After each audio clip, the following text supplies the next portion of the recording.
It was just another Thursday in history class, the last period of the day, and the excitement for the upcoming weekend filled the air. Most students were fidgety, glancing at the clock, eager for the bell to ring. Our teacher, usually strict, decided to lighten the mood with a fun trivia game.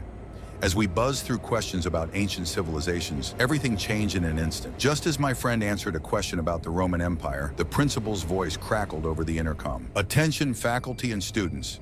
We are entering lockdown mode. This is not a drill." A wave of unease washed over us. Our teacher immediately shut off the lights and hurried us to the back of the classroom, urging silence. We huddled together, hearts racing, unsure of what was happening. For what felt like an eternity, we remained silent, only the sound of our breathing filling the room. Then the hum of the lights went dark, plunging us into complete silence. Suddenly, a loud crash echoed down the hallway, followed by frantic footsteps. My friend Sarah gasped, and a sense of panic spread through the class. "Stay calm," our teacher whispered, but the rising tension was palpable. The door rattled as someone banged against it, shouting obscenities, demanding to be let in. "I swear I'll end you all," a voice roared, sending chills down my spine. Tears streamed down the faces of my classmates. Just then, the noise moved away, and we exhaled a collective sigh of relief, only to be met with a terrifying silence. Minutes passed before the principal's voice returned, shaky but authoritative. "There has been an incident involving an intruder. A man has entered the building and is presumed to be armed. We are in the process of securing the area. Our school lacked proper security measures, leaving us feeling vulnerable and exposed. After what seemed like an hour, the police arrived and the lockdown was lifted." Our teacher explained that the man had been trying to enter classrooms, but thankfully they had apprehended him before he could cause any harm. It was later revealed that he had been a former student struggling with severe mental health issues. The incident left the entire school shaken. A few weeks later, I began working as a volunteer in the school's library, hoping to bring some normalcy back to our community. Everything was going smoothly until one rainy afternoon when the school was put on lockdown again. A commotion erupted outside, and I could hear shouting echoing down the hallways. I rushed to the nearest window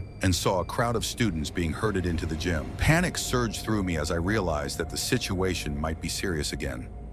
I hurried to the library's back room, where I could lock the door. As I waited, I sent messages to my friends, trying to understand what was happening. "Stay where you are," one text read. "We heard there's a man outside with a weapon." My heart raced as I imagined the worst. Moments later, I heard footsteps approaching. My breath caught in my throat. A figure stood outside the door, knocking gently. "Hey, is someone in there? You need to let me in." I hesitated, unsure if it was someone I could trust. "Who are you?" I called back, my voice trembling. "I'm just a teacher. I got locked out during the drill. Please open the door." Reluctantly, I opened the door a crack. The man appeared disheveled but desperate. Before I could respond, a series of loud pops echoed through the building. "Get down!" he yelled, pushing me behind the desk as we crouched in silence, hearts pounding. The sound of sirens grew closer, and we could hear voices shouting commands outside. Finally, after what felt like forever, the door burst open and police officers flooded in, immediately securing the area. The teacher assured me everything was all right, but I couldn't shake the feeling of dread as they escorted us out of the library. Later, I learned that a former student had been causing trouble nearby, but thankfully, the quick response from the police had kept everyone safe. That day served as a stark reminder of how fragile our safety was, leaving a lingering sense of unease that would stay with me for a long time.